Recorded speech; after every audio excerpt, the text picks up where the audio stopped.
In the vast, unforgiving expanse where heaven's will is but a whisper and fate bends to the strong, the legend of defiance continues to unfold. This is Recap Renegade Immortal, Chapter 459, 460. The winds of karma stir once more as Wang Lin walks the razor's edge between life and annihilation. Enemies lurk within shadows both seen and unseen, while ancient forces begin to shift in ways that even the heavens cannot fully conceal. The echoes of past battles have yet to fade, and yet new storms gather on the horizon. At this critical juncture, every choice carries the weight of destiny, and every step may lead either to transcendence or oblivion. What truths will be revealed, and what price must be paid as the path of the renegade grows ever darker? Let us step once more into the legend. Before the storm could break, before the heavens themselves began to fracture, a quiet, deadly tension had already taken root atop the spirit mountain. It began with something deceptively simple: carvings. Dozens of them, each one carved from wood with meticulous precision, each one bearing the same face. An impossibly handsome young man, lifelike to an unsettling degree, as though a soul had been sealed within the grain itself. Wang Lin stood before them, his expression calm, his presence withdrawn like a blade hidden within its sheath. Senior's request has been fulfilled by this junior. His voice was steady, respectful, yet distant. With that, he moved away without waiting for praise. He chose a corner, sat down quietly, and sealed himself off from further conversation, as though the matter had never concerned him at all. But Yunquezi's reaction was anything but calm. His eyes gleamed. A flicker of light passed through them, sharp and eager. With a casual sweep of his sleeve, all the carvings vanished instantly, as though swallowed by the void itself. He glanced once more at Wang Lin, a long, measuring look. Then, his gaze shifted back toward the ancient door ahead, his thoughts clearly elsewhere. Wang Lin, for his part, did not care how Yunquezi had entered this place, what secrets the Forsaken Immortal clan held. None of it stirred his curiosity. That clan had existed for ages beyond reckoning. There were too many mysteries to unravel, and Wang Lin had long since abandoned the need to understand them all. There were more important things. The cultivation planet crystal, he had already let it go. That object was no mere treasure. It was bound to every living soul on planet Suzaku. To seize it would mean placing countless lives upon the altar of his own desire. And Wang Lin was not willing to cross that line. Not for this. Of course, if someone stood against him, if they bore enmity, then mercy would not be found. The extermination of the Tang bloodline had already proven that. He was no saint. After settling into silence, Wang Lin slowly lifted his gaze. His eyes sharpened. They locked onto Qianfeng. At that exact moment, Qianfeng also turned, their gazes colliding in midair like invisible blades. A faint, chilling smile curled at the corner of Wang Lin's lips. Then, he looked away. His eyes drifted next to a masked figure. Unfamiliar, unrecognizable, no trace of memory surfaced. And finally, his gaze landed on the old man, the one who had worn that strange, unsettling smile earlier. The moment Wang Lin's eyes fell upon him, something stirred deep within his chest, a coldness, a warning. Who is he? The danger he sensed from that old man was far greater, several times greater, than anything Yunquezi had given off. That realization alone was enough to chill even someone like Wang Lin. His eyes narrowed slightly, a faint glimmer of frost passing through them as he studied the man more closely. Then, the old man noticed, their gazes met, and slowly, deliberately. The old man smiled, a dark smile, twisted yet eerily familiar. It struck Wang Lin like a distant echo, like a memory buried too deep to reach, yet impossible to ignore. But he was certain. He had never met this person before. Never. Just as that unsettling thought took root, a streak of light tore across the distant sky. It descended like a falling star. Within it, a figure appeared. Graceful, radiant. The light split apart as she avoided a spatial rift, landing lightly atop the spirit mountain. She stood there, as if she had stepped out of the heavens themselves. Her beauty was breathtaking.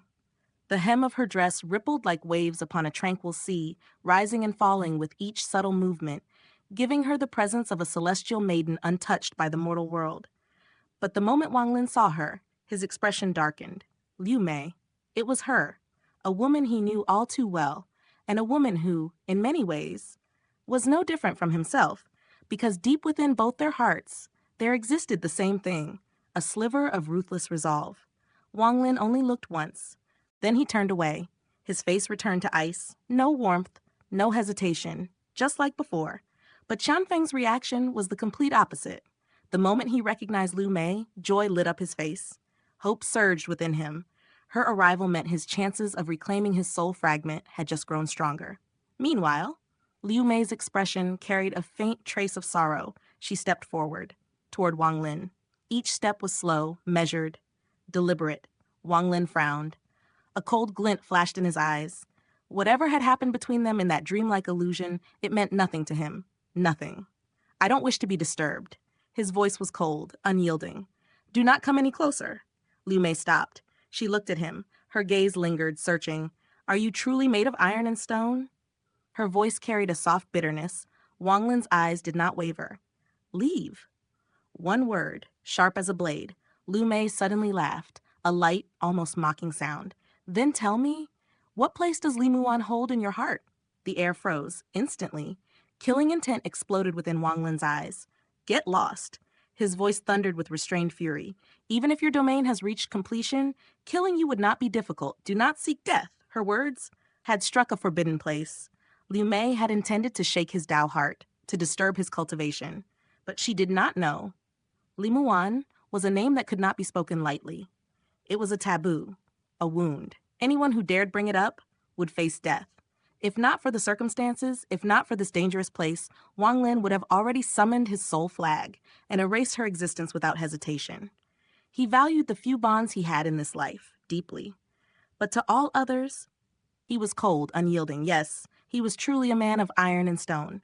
Liu Mei's smile faded into something faint and unreadable. Without another word, she turned and walked toward Xianfeng. Wang Lin withdrew his gaze. But as he did, he noticed something. The old man, he was still watching him, closely. Wang Lin's heart trembled slightly. Could it be possession? The thought surfaced instantly. There was no other explanation. That sense of familiarity, that unsettling smile, it did not belong to this body. If Wang Lin had been an ordinary mortal, he might have dismissed it. Even as a low-level cultivator, he might have ignored it. But now, he stood at the early stage of soul transformation, a realm where one's senses brushed against the mysteries of heaven and earth, a realm where intuition was not to be doubted. Before the celestial realm had shattered, cultivators at this stage were akin to true celestials, bodies infused with spiritual essence capable of perceiving the unseen. At such heights, a single thought could glimpse fragments of the future, indescribable, unfathomable. And right now, that instinct was screaming. He was not mistaken. That smile, he had seen it before. I have lived for 600 years. His thoughts surged. I have faced countless enemies, but someone who can make me feel this way with just a smile. There is only one. Though his face remained calm, his heart was in turmoil. He lowered his head slightly. Then, his pupils shrank. A flicker of dread appeared in his eyes. Tusi's demon, Tuosen. A chill spread through his entire body. Among all the beings Wang Lin feared on planet Suzaku, even Juke-Z did not rank first. That place belonged to one existence. A demon-like youth he had once provoked, back when he was only at the core formation stage, back in the land of the ancient god, Tuosen. The inheritance of the ancient god had been split into two paths, power and knowledge. The inheritance of knowledge contained everything. The secrets of becoming an ancient god, the cultivation techniques, the divine methods, even a vast star map, recording every place Tusi had ever traveled. These memories had been invaluable. Without them, Wang Lin's original body would never have reached the level of a 3-star ancient god. But knowledge alone was powerless. Within those memories existed techniques capable of destroying an entire cultivation planet in an instant. He knew the chance, he understood the methods, but without sufficient strength, they were useless. To wield such power, he would need to reach at least the 7-star stage. Only then could those ancient techniques awaken. Thus, he could only move forward step by step, strengthening his original body, unlocking that potential piece by piece. And Tuosen was no different. He had inherited power, the raw power of an 8-star ancient god. But without the proper foundation, without the means to channel it, that power was incomplete, like a body without meridians. Even if it contained overwhelming strength, it could not be fully unleashed. All the techniques Tuosen currently possessed were ones he had learned after his birth. With them, he could draw upon a fraction of his inherited strength, but only a fraction. At present, the limit of what he could wield was equivalent to a 5-star ancient god. Compared to Tusi's former peak, it was insignificant. Yet, to every living being on planet Suzaku, a 5-star ancient god was the stuff of legends, an existence beyond ascendant cultivators, an existence that stood above them all. Tuosen's desire was simple, to obtain the inheritance of knowledge. Once he did, he would only need time to refine his body, time to absorb the knowledge, and then he would become a true 8-star ancient god. At that point, even the ancient monsters of the Cultivation Alliance would tremble before him. And Wang Lin had become his target because of what happened that day in the land of the ancient god. That event had prevented Tuosen from escaping. In truth, Tuosen was not entirely separate from Tusi. He was a fragment, a piece of demonic thought born from the failure of Tusi's divine sense division, and ever since that moment, he had been searching for Wang Lin, determined, relentless. Wang Lin slowly lifted his head, his gaze swept casually across the old man. Then it shifted toward the small monkey beside him. This time, he saw through everything, clearly. Within the monkey's eyes, a faint red glow flickered. That glow belonged to the sea of blood, a unique aura. Recognition struck him like a blade. A bitter feeling rose in his chest. He thought of those who had fallen: Six Desire Devil Lord, Hunchback Meng, the Ancient Emperor, so many others. All of them had either perished or become something else entirely. Creatures of the sea of blood.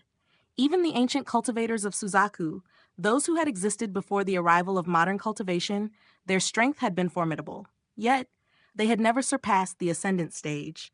There had to be a restriction, a seal imposed by the land of the ancient god, one that had bound them for countless years. Still, they possessed ancient techniques, forgotten methods. When unleashed, their power could surge dramatically. Tuosen, Wang Lin's thoughts deepened. He is not fully free. If he were, he would not need to possess another. He would have come for me himself. Then why? Why is he here? His mind raced. A possibility formed. The cultivation planet crystal? His heart trembled. Could it be that the crystal can free him from the land of the ancient god?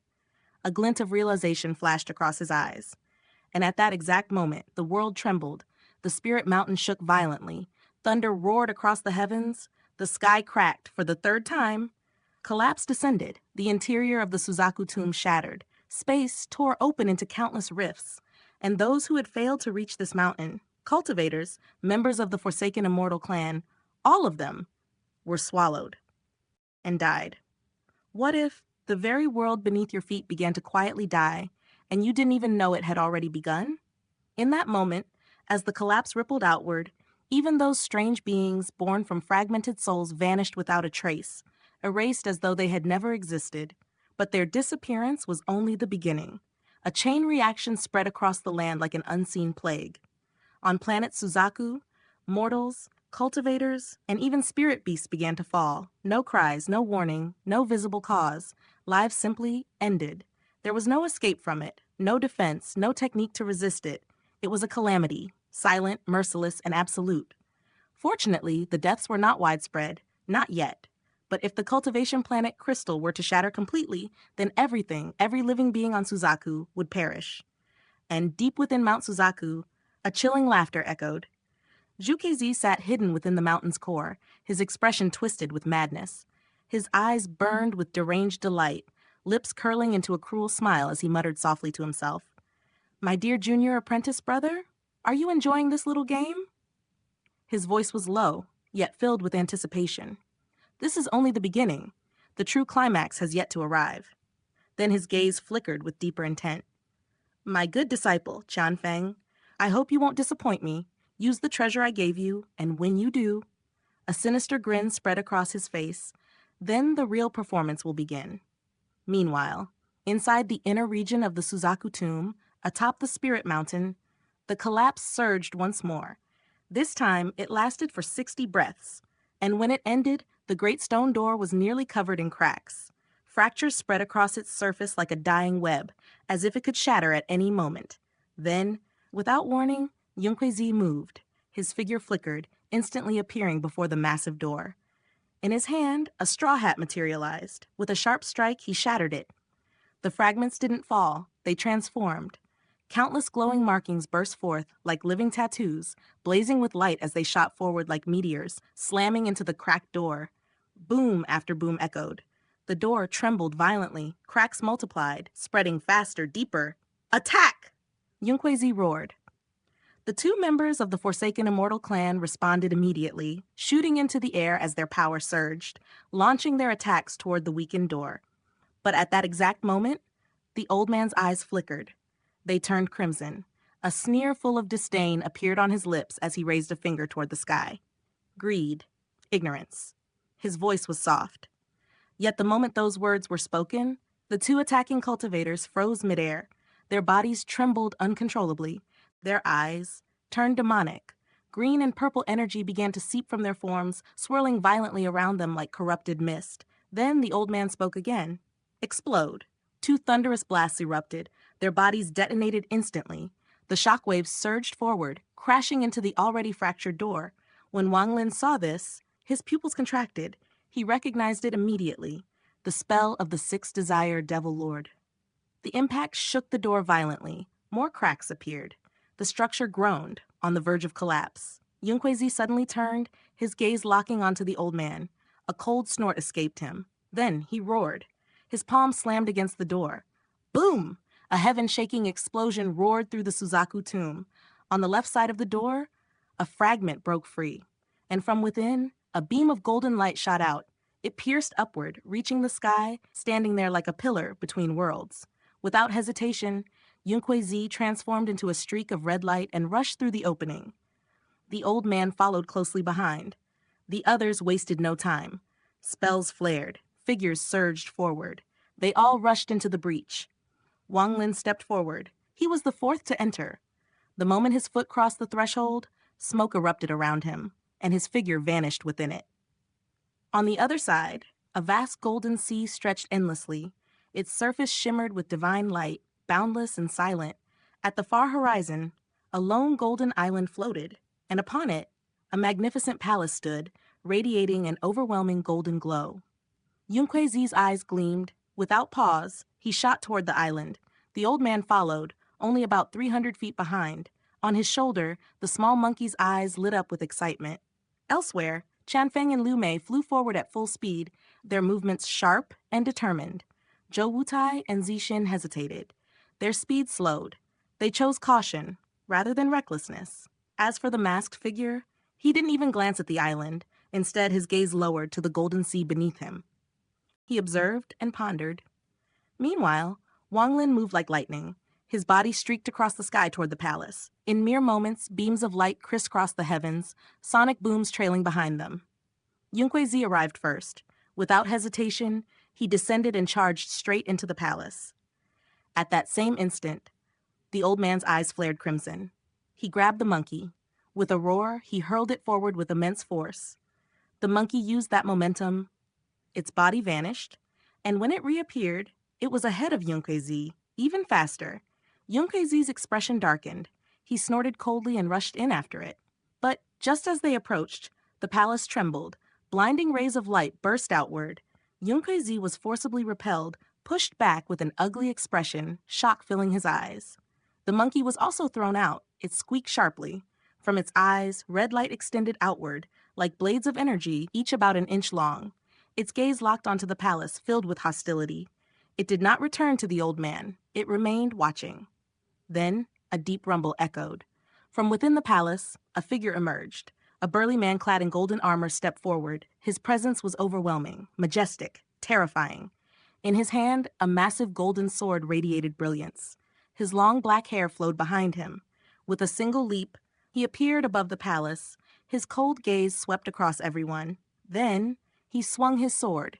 The entire golden sea roared. A colossal wave surged forward, crashing toward the island. In an instant, the island was submerged, gone beneath the sea. Yunquezi's expression turned grim. He began to sink. But the armored man swung again. 100-foot-long arc of sword energy descended upon him. Yunquezi roared. His hair moved wildly as if stirred by invisible winds. He pointed forward. A red light manifested and collided with the incoming attack. Boom! His body was blasted away like a falling star. He plunged into the sea, disappearing beneath the golden waters. The armored man did not pursue. Instead, his gaze shifted toward the monkey. Sword energy gathered once more. He prepared to strike. The monkey's eyes flared brighter. The red glow extended, now 3 inches long. Its aura turned ferocious. Even the armored man was startled. His swing halted. The monkey grinned, then calmly returned to the old man's side. Together, they prepared to enter the sea. But when the armored man saw the old man, his eyes lit up again. The halted sword energy surged once more. A massive blade of energy shot toward the old man. Yet, before it could reach him, the sea beneath him parted. The old man roared. His eyes burned red. As the sword energy approached, a faint, illusory figure emerged from his body. It was barely visible. A humanoid shape, neither clearly male nor female. It raised its hand and stopped the sword energy. Then, with a simple motion, it deflected it aside, sending it crashing into the sea. The armored man watched, then nodded. He no longer paid the old man any attention. The illusion faded, returning to the old man's body. His figure trembled slightly. Then he descended into the sea. The monkey followed. Wang Lin observed everything carefully. His mind raced. In an instant, he understood. This golden-armored man, he was not here to kill. He was testing them. To enter the sea, to seek the hidden palace, one must withstand a strike from him. That was the qualification. His eyes gleamed with realization. When the old man and the monkey had been separated, the armored man had prepared to attack them individually. But when they stood together, he only struck once. He tested them as one. At that moment, the armored man's eyes flashed again. His sword descended. A beam of energy struck the sea. Thunderous waves erupted. From beneath, Zhou Wutai and Zixin were forced out, hurled into the sky. They stopped 1,000 feet above the surface. Zhou Wutai's face turned pale. He coughed blood. Zixin was filled with shock. They had tried to sneak beneath the sea, to advance in secret. But they had been discovered. The attack came too quickly. They retreated, but not fast enough. Both were injured. The armored man did not pursue. He simply turned and looked at Wang Lin. Wang Lin's gaze turned cold. That sword strike, it carried the power of an ascendant cultivator. That was why the old man had been forced to summon his soul to block it. Only Yunquei had managed to withstand it and use it to dive into the sea. But still, Wang Lin could tell. This armored guardian held no killing intent. Otherwise, Zhou Wutai and Zixin would already be dead. The trial had begun, and only those who could endure would be allowed to continue.